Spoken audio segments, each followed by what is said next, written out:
American Egg Spotlight. I'm Chrissy Wozniak.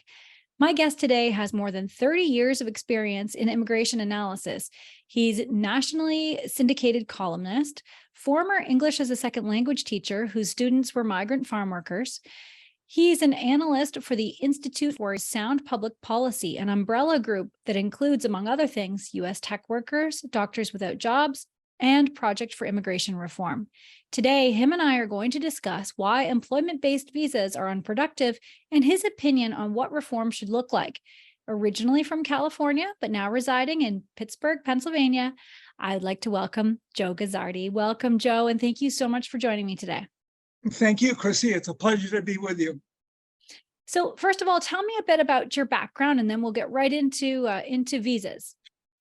Well, my background is varied. I originally began my career in finance. I worked in banks in New York, and I gave up on New York and headed back to my native California, and eventually got a job teaching English as a second language in the California State K-12 education system. So that was a radical change, but it also served as my sort of introduction into the world of immigration, which I knew nothing about when I was doing banking in New York. Most of my students were, as you just mentioned, Mexican migrant farm workers, and that was my introduction. Right. Yeah. So what's your practical definition of a visa? Well, defined practically, I would say that a visa represents a job opportunity here in the United States that is inevitably going to be given to a foreign-born individual who will come to the United States on a visa to take that job.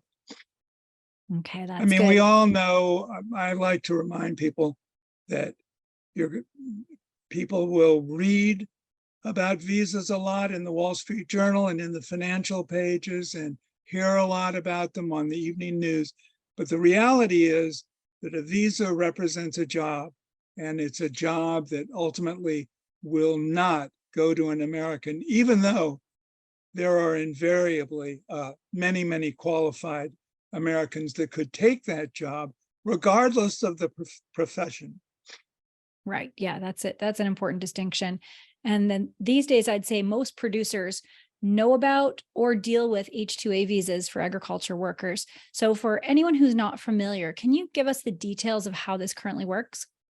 Well, basically, it's a visa which allows farm growers, agriculture industry employers to bring foreign nationals to the United States legally to work in their fields, or to work on their crops, or whatever other job they may designate for them in the agriculture industry. So it's a legal vehicle which is intended to take the pressure off of hiring illegal immigrants to do field work. Right. And why are employment-based visas unproductive, in your opinion? Well, I mean, for one reason, one reason is what we just discussed, how the visa represents a job that will not ultimately go to an American citizen. But the whole immigration system today now is so convoluted, and so many opportunities for abuse and misuse, and there's very little done in the way of enforcement. There are probably 25 or maybe 30 employment-based visas available, and I would say that very little enforcement is done on any of them. So it represents opportunities for employers to abuse the system, and in so doing, abuse their employees. Right. Yeah. And you've stated in some of your articles that the temporary is a misnomer. And why do you say that? Well, temporary is a misnomer because there's no enforcement. And really, I mean, who really knows whether somebody is here for a year or 2 years or 5 years?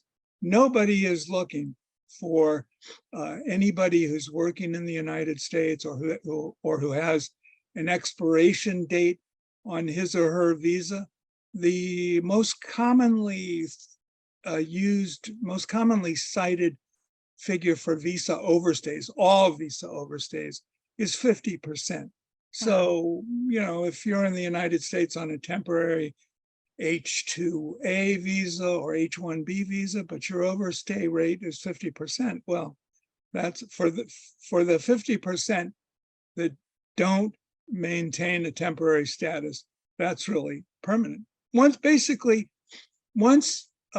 people arrive inside the United States, anything is possible, job-wise, or in other ways too, and especially with the current administration.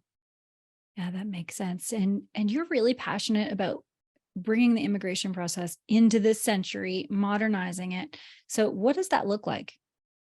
Well, when I started to look into some of the tremendous strides that have been made in automated harvesting, I thought, wow, this is really something that is going to eliminate all of the problems that growers have complained about for all of the decades that I've been working in immigration.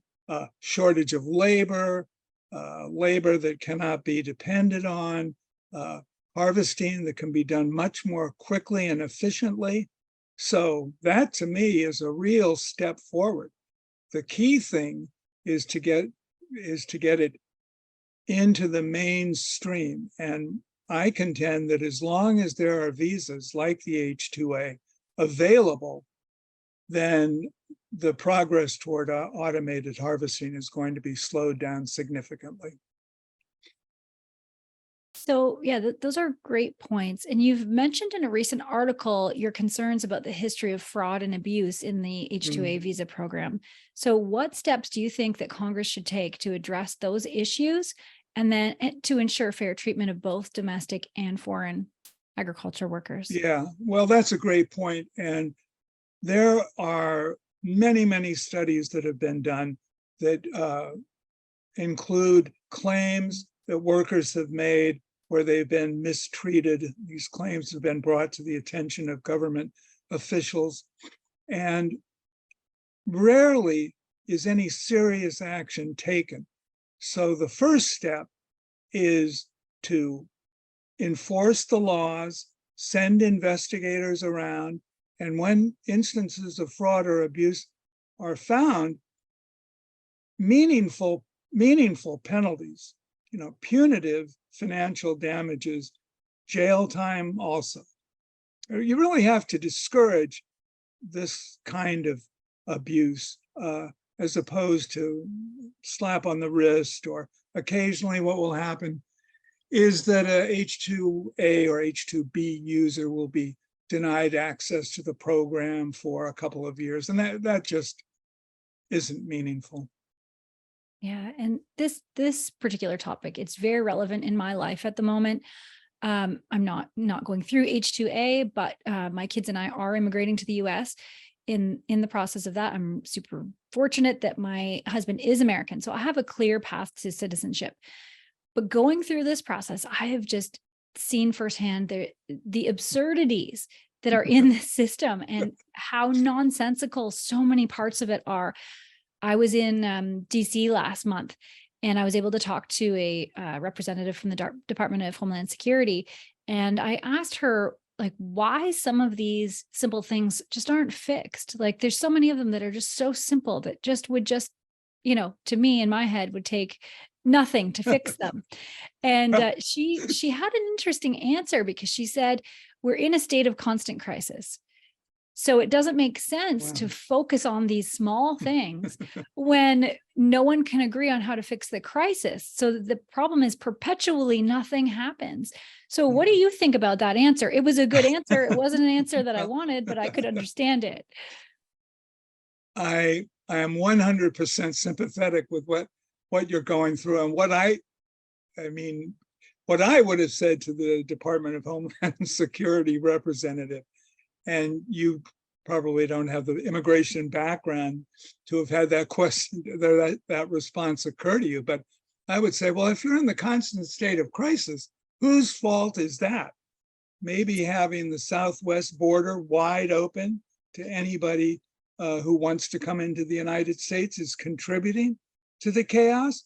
And, you know, you as a prospective legal immigrant to the United States must be extremely frustrated by what's going on down at the border. All of those, whatever they are, we don't know, 5 million, 8 million, 10 million, nobody knows what the exact number is. And we'll probably never know. But all of those individuals have jumped ahead of you in line. They're all ahead of you. So how frustrating is that? Well, it must be completely and totally frustrating. You've been in the process for over a year now, trying to get your paperwork in order. Yeah, that's it. And the extreme frustration is that my daughter is 17. She's been waiting a year and a half for her social security number so she can get a job.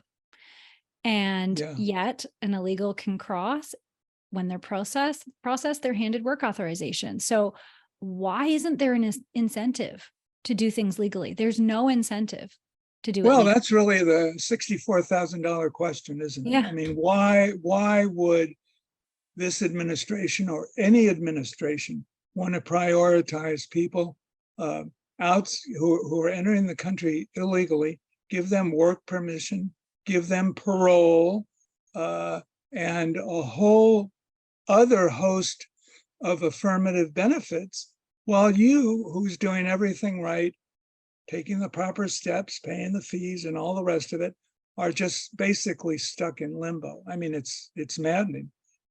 Did you express any ire to the DHS rep? I did. And she blamed the current administration too, but you know, there were still these problems before. So I get it, but you know, pass the buck, you know, has to stop somewhere, but. Exactly. Yeah. Well, I do think that some of these advanced techniques of harvesting crops, things that were inconceivable a few years ago, is really a great opportunity for growers, and it is a solution to all of the problems involved with the H-2A visa. And I would like to see a real reduction in employment visas, because there just isn't any need for it. And it's become now, over the years, Chrissy, it's become knee-jerk. You have a shortage of fry cooks up in Cape Cod, we need visas. You have a shortage of medical doctors in the COVID crisis, we need doctors on visas. And there's always this claim by those who want more visas that there's a worker shortage. But I look at what's going on down on the border and I see millions of people crossing. And I'm saying, hey, don't tell me, please, that out of those millions, you can't find 200 people or 500 people or whatever it is that you need among those individuals to work in your field or in your factory or whatever it may be. And on top of those individuals that are crossing illegally, you've got the 1 million plus coming into the United States legally every year, who will be have lifetime work authorization. So you've got millions of illegal aliens coming in who shouldn't be able to work, but some would be available to work, others would have parole, so they would be legally authorized to work. And then you've got the individuals who come in at the rate of about 1 million or more every year, who are also available to work. So plenty of people out there. Yeah, that's actually a really good point. I didn't think about that.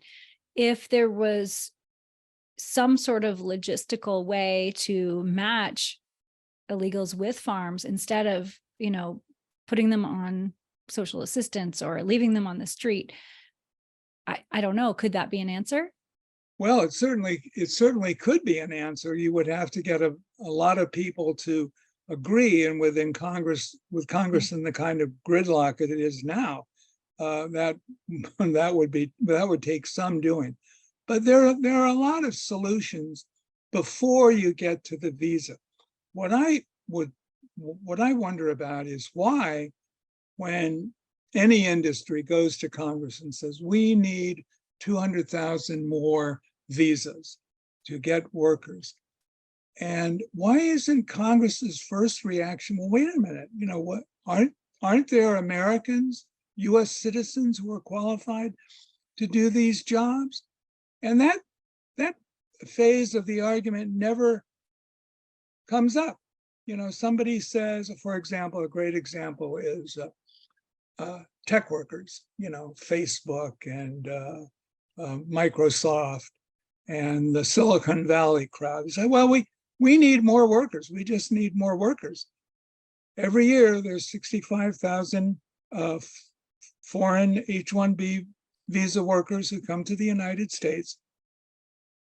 What about the college graduates here in the United States? What Congress should do, not only in the tech example that I've just given you, but in all examples, say, well, wait a minute, we need to hear the other side of the argument. We need to hear from independent sources, from non-biased sources, about what the labor pool for your industry might be. And it would be very awakening to them. But as I said, the default is to go authorize more visas, bring more foreign-born workers in, even though there are employable Americans eager to do those jobs. Yeah, that's it. And as ag tech continues to evolve, like we've been talking about, there's these amazing breakthroughs, especially in the last decade. What are your predictions for the future of precision ag, and how is it going to shape the global food supply chain? Well, it should be a tremendous boon to the food supply chain and for everybody. It's a great advancement. And one of the things that it really does is it takes the debate out of whether or not there's a better method. Like, to revert back for a minute to the example about Silicon Valley. Somebody says, well, the available Americans are really not fully qualified. They're not as skilled as the individuals from India and China and Pakistan. So that's up for a debate. But if you compare what the advancements in ag and how ag can be handled today versus stoop labor, there's just no comparison. There's no arguing that at all. Yeah, I agreed for sure. And what are some of the opportunities that you think growers should be embracing in 2023 and beyond as we, handle these situations? I would encourage all growers, and this is probably something that they've been doing anyway, is to really mount a campaign to make it widely known how far the advances have come. Get in with your congressman, write op-eds for the local newspaper, and make people aware that these crops that were once thought to be, had to be handled delicately, like strawberries, can now be done much more effectively by machine. So there needs to be a real educational effort made that would bring everybody into awareness. Because one important angle that I think is a good selling point with Congress is, replace stoop labor, very, very difficult on human beings, with machines. Yeah. And that's just from a compassionate point of view, you can't argue that it's better all the way around. So if you could choose one thing to fix, if only one thing was in your power, what would that be? I would eliminate a whole bunch of employment-based visas. Yeah. I would eliminate them, and I would say, we're going to put all of these visas on the shelf for 5 years. And we're going to see just how easily people who have been claiming about a labor shortage just how easily they're going to be able to hire Americans. You know, historically, the solution to labor shortages is higher wages. And that's the tried and true historical solution. If you can't fill a job, raise the wages. Now, I don't know how much that is going on, but my guess is that one of the big attractions to visas is the workers' availability at a lower wage.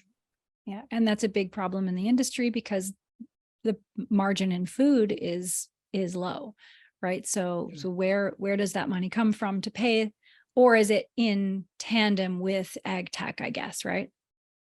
Yes, I mean, I didn't look into every single crop individually, but my understanding was that the machines pay for themselves in a relatively short period of time. Is that correct? Can be, depending on there are a lot of Well, issues there as you would be go, but there would be different cases. But again, that would be a place where you could be effective in Congress. Say, look, how about no interest loans, something along those lines? I mean, this Congress, this particular one, is pretty liberal with how it distributes money. So maybe some checks to buy some machinery, you know, some high-tech machinery would be money very well spent. Yeah, and you made really good points about, your solution there to stop the work-based visas, because I know now in retrospect, it would have been a lot easier for me to get a work visa than going through this way through family. Oh yeah, sure, for sure. And it was shocking when I learned that, like during COVID, a lot of my friends had to get work visas to be able to continue working. And it was easy. It was, you spend $5,000, even if you want a lawyer, you go and get it stamped at the border and you're good for 3 years. And as I'm going through this, I'm like, wow, that was so much easier than what I've had to go through. That is You'd be on your way by now. Yeah. Another important point that should be mentioned is that the work element of the visa is really only the first layer. After that, you've got people who bring their family. You've got, family reunification. Right. According to Princeton University, each individual, each immigrant, when he can legally do so, brings 3.5 people on average to join him in the United States. You have schools, children have to be educated. You have hospitals, you have a whole layer of social services that this new arrival, this employment-based visa holder is going to have access to. And, it creates a whole other consideration. Schools, I'm from California, schools are terribly overcrowded. Hospitals are, emergency room hospitals, also very overcrowded. Now, not all the students are sons of employment-based visas, but, it all adds up. So when Congress is considering whether or not they should issue more visas, they should also consider what the long-term effects of those visas are, which are family reunification, social services, and a whole other string of benefits that will accrue to the employment holder. Yeah, and those are great points. I can say from experience that I was shocked, and I'm conservative to begin with, and conservative libertarian, so I can take care of myself in my own head. And when I came here, the freebies, it just blew my mind. And I'm thinking there's so much waste here. I could enroll my kids in school. They get fed at school, breakfast and lunch. Like I can feed my own kids, right? And why can't we work? But you're feeding us, you're educating us. Any vaccines they were missing, everything was free. It was it just very, very, very peculiar, very absurd. The way that's the only word for it, is that it doesn't make sense. A lot of it, right? Well, it doesn't make any sense. And instead of somebody in Congress saying, well, wait a minute, we have to kind of get a grip on this before it gets even more out of hand than it is, that angle just never comes up. And it's really a shame because, the population projections for the United States over the next half decade are that it will exceed 400 million people in about less than 50 years. So that's a 25% increase from the current population. And I'm pretty sure you in Florida, you guys down there, don't want 25% more people. Yeah, we're kind of full. On the highways and in the schools. And in California, when I grew up in California, there were 10 million people there. It's on its way to 50 million people now. Wow. Again, within the next 25 or 30 years. So Wow. it's a big concern and it needs to be addressed. And, the more immigration that comes into the United States, the greater that population growth is going to become. Even the Census Bureau, which is as non-partial a government agency as you can get, attributes more than 75% of the population growth in the United States to immigration and the children of immigrants. So, right. Wow. Totally non-PC to talk about in Congress, but it's, even though it's not politically correct to talk about it, doesn't mean that it isn't a very big problem. Yeah, that's it. And as we can just looking back on just this conversation, it's not black and white. So, there's so many segments that should be looked at that just aren't. Yeah. Mm-hmm. And it's just not feasible or fair to future generations to just continue to ignore it, Mm-hmm. So raised awareness is a very important goal. And again, I would encourage everybody to get on the bandwagon for automated harvesting. What's the phrase you use? Precision? Yeah, precision agriculture. Yeah. Precision agriculture, because that really, I just couldn't believe it. I could not believe it. And I was so delighted to see it. And when my article went up on the internet, I was very encouraged by the numbers of responses that I got from readers and said, wow, this is really terrific. Mm-hmm. Terrific because of its effectiveness, and terrific because, it just isn't right to depend on poor people from south of the border to come up to the United States and spend all day in the broiling sun picking grapes or what have you. Yeah, we'll include links in the show notes to that article as well if anyone wants. Oh, thank you very much. Yeah, and where can people find you?